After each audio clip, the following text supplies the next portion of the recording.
tell me kind of your steps to finding your investor GP, your sponsor.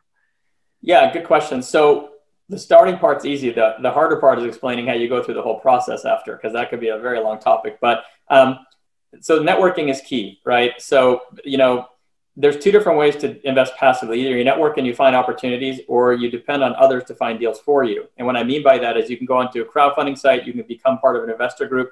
The challenge with going through the latter is that you're then saying, okay, someone else is going to, vet and find deals for me, but I'm going to actually get a lower return because there's an intermediary. That's a typical model, right? And there's nothing wrong with that. If people are busy in the corporate world, if they don't want to network, they don't enjoy it, that's another model. But I avoid that latter part because I spend all my time networking, right? So I'm trying to find the sponsors directly, and it's just a lot of networking. So there could be deals come to me from other investors that I network with who say, have you invested with these guys, or check out this deal. This happens all the time to me. And keep in mind that I have the benefit at this point of having networked a lot for 19 years. So the networking is, I wouldn't say it's necessarily easier today for me, but if I didn't do anything tomorrow, I still get a lot of stuff coming to me. Whereas if you're brand new, that's not necessarily going to be the case, right? So and that's just the benefit of time. That's just time.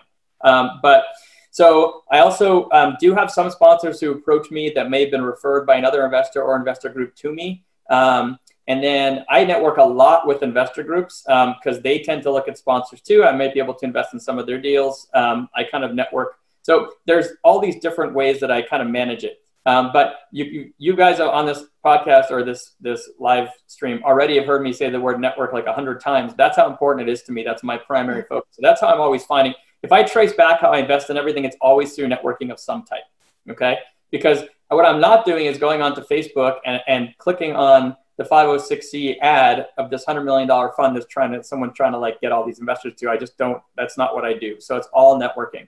As far as how I choose a GP, I'm going to try to keep the answer somewhat high level just because that could be like a huge, long discussion. But what I've concluded for myself is that I'm trying to find someone who matches my personality. So I want to find someone who is conservative, who has basically created very conservative projections and who's experienced, but conservative, so that when I look at their opportunity and I look at their numbers, I feel like they've underpromised to potentially over-deliver to build long-term relationships with investors.